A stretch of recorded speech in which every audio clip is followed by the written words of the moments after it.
Hello dear friends.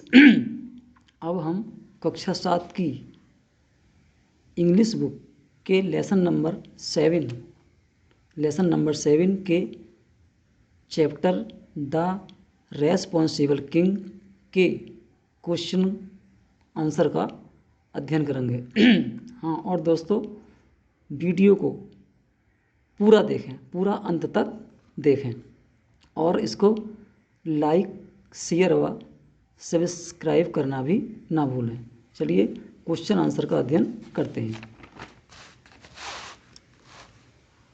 पाठ इससे पहले भाग में पढ़ा चुके हैं, अब हम क्वेश्चन आंसर का अध्ययन करते हैं। Comprehension questions. कंप्रेहेंशन में समझना, प्रश्नों को समझना। Answer the following question.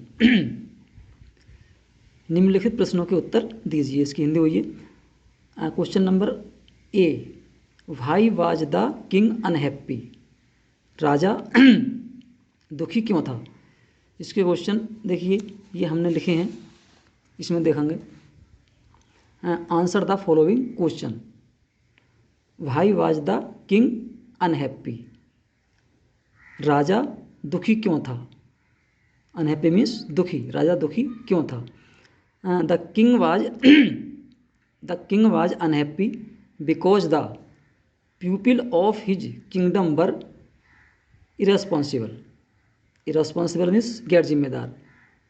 Because means क्योंकि। राजा दुखी इसलिए था क्योंकि उसके राज्य के लोग गैर जिम्मेदार थे।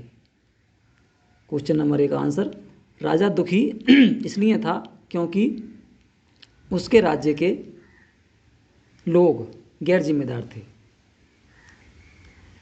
Question number B, what did the king see every time he went out in his chariot. Every time प्रत्येक बार, वेंट आउट बाहर गया, चैरिट मीन्स रथ। राजा जब भी रथ से बाहर गया उसने क्या देखा। हाँ, तो जैसे हमने पढ़ा है चैप्टर में भी कि क्या देखा था उसने, पता भी हमें। हाँ, every time he went out in his chariot. प्रत्येक बार जब वह अपने रथ पर बाहर गया, he use to see stones and rubbish lying on the road. वह हमेशा सड़कों पर जब भी बाहर गया अपने रथ में, वह हमेशा सड़कों पर पत्थर और कूड़ा करकट पड़ा हुआ देखता था। Question number C, where did he put the gold coins. Gold means सोने के, कॉइन्स मीन्स सिक्के। उसने अर्थात राजा ने सोने के सिक्के कहाँ रखे। आंसर देखिए इसका, he put the gold coins in a pit in the middle of the road. Put means रखे, कॉइन्स मीन्स सिक्के, पिट मीन्स गड्ढा, मिडिल मीन्स बीच में। उसने सोने के सिक्के रोड के बीच में एक गड्ढे में रखे। क्वेश्चन नंबर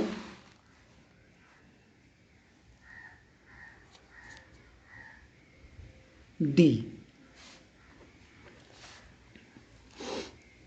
हाँ, who covered the pit with a big stone. Who कौन या किसने खड्डे को एक बड़े पत्थर से किसने ढक दिया।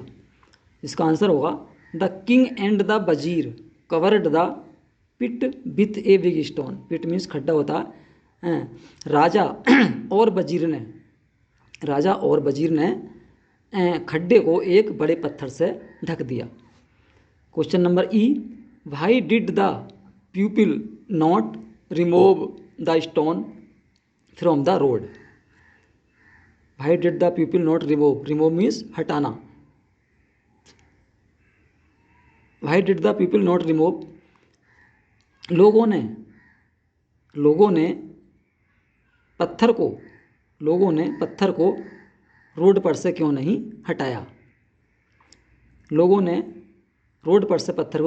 हटाया। किसी भी प्रश्न का उत्तर देने से पहले हमें उस प्रश्न का अर्थ जानना या प्रश्न को समझना बहुत ज़रूरी है, इसलिए प्रश्न को भी बहुत ध्यान से समझें। क्यों नहीं हटाया? Answer, the pupil were so irresponsible that they, यहाँ पे छूट गया है, that they did not bother to remove the stone.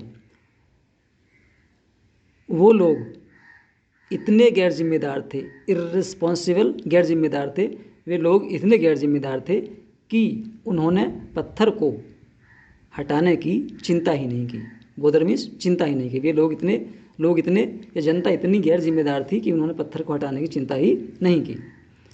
What lesson did the king want to teach his pupil? What lesson, क्या शिक्षा या क्या पाठ? हिज पीपल, अपने लोगों को हैं, वांट मीन्स चाहना। राजा अपने लोगों को क्या शिक्षा देना चाहता था? हाँ, answer, the king wanted to teach his people. राजा अपनी जनता को सिखाना चाहता था या शिक्षा देना चाहता था। If they would be responsible, यदि वे जिम्मेदार होते, यदि वे उत्तरदायी नागरिक होते। He would be rewarded to them, उसको, हाँ, उनको उसके लिए पुरस्कार मिलता। पुरस्कार क्या मिलता? उनको वो सोना जो है, जो भी हटाता वो सोना उसको मिल जाता और उसकी प्रशंसा भी होती। तो ये तो हुए क्वेश्चन आंसर इसके। अब देखते हैं आगे ट्रू एंड फॉल्स।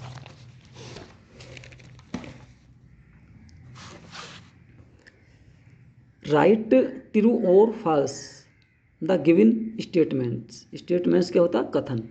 नीचे के कथनों में से सही या गलत कथन को लिखिए। जो सही है उसके आगे सही लिखिए, गलत है को फॉल्स लिखिए। ट्रू सत्य पे ट्रू, ट्रू मीन्स सत्य और फॉल्स मीन्स झूठ। हाँ, the king lived in A palace, हमने कहानी पढ़ी है, हाँ हम जानते भी हैं। ये कह रहे हैं कि राजा एक महल में रहता था। तो ये बात क्या है? ट्रू है, सत्य है। तो इस पर लिखेंगे आगे इसके true. His people were irresponsible, sorry responsible. His people were responsible, उसकी जनता जिम्मेदार नागरिक थी। हमने लेसन पढ़ा है। तो क्या थी?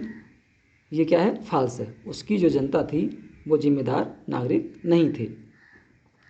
Number C, the king wanted to teach a lesson to the people. राजा, the king wanted to teach a lesson to the people, राजा लोगों को एक शिक्षा देना चाहता था। ये बात सही है, हमने पाठ पढ़ा। तो क्या लगाएंगे यहाँ पर? ट्रू लिखेंगे यहाँ पर। Number D, the people removed the stone from the middle of the road. The people removed the stone, remove means हटा दिया, मिडिल मीन्स बीच से, और रोड मीन्स सड़क। हाँ, लोगों ने सड़क के बीच में से पत्थर को हटा दिया। ये बात सही है या गलत? तो ये बात क्या है? गलत है, उन्होंने नहीं हटाया था। F, the king gave the gold coins to the people. The king gave the gold coins to the people, राजा ने सोने के सिक्के लोगों को दे दिए। तो ट्रू है फॉल्स है? तो ये हम देखते हैं, हमने कहानी पढ़ी है। तो ये बात क्या है? फॉल्स है, क्योंकि उसने सिक्के लोगों को नहीं दिए थे, अपने वजीर से अपने महल में रखने के लिए उन्होंने सिक्कों को कहा था। People felt ashamed and sorry, लोगों ने शर्मिंदगी और खेद व्यक्त किया। लोगों ने शर्मिंदगी और खेद महसूस किया। तो ये क्या है? ट्रू है, ये हमारा ट्रू है। अब देखते हैं आगे word power. Learn the following names for group of animals. इन्हें हमें क्या करना है? सीखना है। जो एनिमल्स हैं, जो पशु हैं, उनके ग्रुप को, जिस समूह में वो रहते हैं उस समूह को हम क्या कहते हैं, ये हमें पढ़ना है, उसको हमें याद करना है। सीप या बर्ड्स, ये एनिमल्स का नाम है, और ये क्या है? ग्रुप नेम्स है। ग्रुप को क्या कहते हैं उनको, और एनिमल्स, जो एनिमल्स के बहुत से इकट्ठे होते हैं तो ग्रुप को हम क्या कहते हैं? सीप या बर्ड्स, जहाँ पे भेड़ें या पक्षी बहुत से इकट्ठे होंगे क्या कहेंगे? उसे हमको फ्लॉक कहेंगे। बीज जिसे कहते हैं मधुमक्खियाँ, जहाँ पे बहुत सी मधुमक्खियाँ इकट्ठी होंगी उन्हें हम क्या कहेंगे? स्वार्म कहेंगे। आंट्स या रैबिट्स, चींटियाँ या फिर खरगोश, जहाँ बहुत से इकट्ठे होंगे, जहाँ वो बहुत से इकट्ठे होकर रहते होंगे, क्या कहेंगे? उसको हम कॉलोनी कहेंगे। एलिफेंट्स, जहाँ पर एलिफेंट्स हाथी बहुत से रहते होंगे, उसे हम क्या बोलते हैं? हर्ड बोलते हैं। लायंस, जहाँ पे बहुत से रहते होंगे इकट्ठे समूह में, उसे हम प्राइड बोलते हैं। फिश जहाँ पर बहुत सी रहती होंगी एक जगह इकट्ठी मछलियाँ, उसे हम उनके ग्रुप को, समूह को क्या, स्कूल बोलते हैं। और जहाँ पे बहुत से डॉग्स इकट्ठे होंगे, बहुत से कुत्ते इकट्ठे होंगे, वहाँ पे हम क्या बोलते हैं, उसको हम पैक बोलते हैं। अगर language practice, make sentences using the table. इस टेबल का अध्ययन करते हुए, इस टेबल का यूज करते हुए हमें इसमें से सेंटेंस बनाने हैं। सूची है ये, दा है, इसमें कई सारे वर्ड लिखे हुए हैं, इसमें 2 लिखे हुए हैं, इसमें कई सारे वर्ड लिखे हुए हैं, तो इसमें जो है हमारे कुल 6 सेंटेंस इसमें हम बना सकते हैं। तो इसमें हर किसी टेबल में से एक वर्ड्स आएगा, समूह आएगा या वर्ड्स का। The first day of the week, इसकी हिंदी निकालेंगे हम तो क्या होगी, वीक मीन्स सप्ताह, सप्ताह का पहला दिन होता है। अब इसमें से हमें देखना जो इसके सामने आएगा सही होगा वही हम सामने लिखेंगे इसको। इसमें लिखे हुए हैं सैटरडे, संडे या फिर मंडे, तो यहाँ पर हमारा क्या आएगा, इसमें संडे आएगा। इसको ज़रा हम और यहाँ पर देखते हैं, सही से समझ में आएगा हमारे जो लिखा है हमने ये, यहाँ पर देखते हैं। Make sentences using the table, जो सूची में दिया है वो उसको यहाँ पर सही से लिखा है। देखो आप भी इसको अपनी कॉपी में उतारेंगे इस तरह से, और सारे क्वेश्चन आंसर को भी अपनी कॉपी में उतारेंगे। The first day of the week is Sunday, ये हमारा पहला सेंटेंस इस सूची से ये बना हुआ है। Number second, the second day of the week is Monday, इसकी हिंदी होगी सप्ताह का दूसरा दिन, सेकेंड मीन्स दूसरा दिन, मंडे होता है, रविवार होता है। ऐसी पहले की हिंदी होगी सप्ताह का पहला दिन रविवार होता है। Number 3, the last day of the week is Saturday, इसमें क्या आएगा, टेबल से लिया हमने ये, तो इसमें क्या आएगा, सैटरडे है बाद में। तो सप्ताह का अंतिम दिन शनिवार होता है। ऐसे ही फोर्थ सेंटेंस, चौथा वाक्य कैसा बना हुआ है इसका, द फर्स्ट। अब चौथे सेंटेंस में हम जो है, जो हमारी ये लाइन है बीच में, इसको हम नीचे के 3 शब्द लेंगे, इसमें से 3, इसमें से इस तरह से पहले हम वही शब्द लेंगे। The first month of the year is December, इसको हमें इस तरह से लिखना है, the first month of the year is January. जो वर्ष का पहला दिन होता है वह जनवरी होता है। द सेकेंड मंथ, टेबल से लिया गया है, the second month of the year, हम जानते हैं फरवरी होता है, तो इसको इस तरह से लिखेंगे, the second month of the year is February.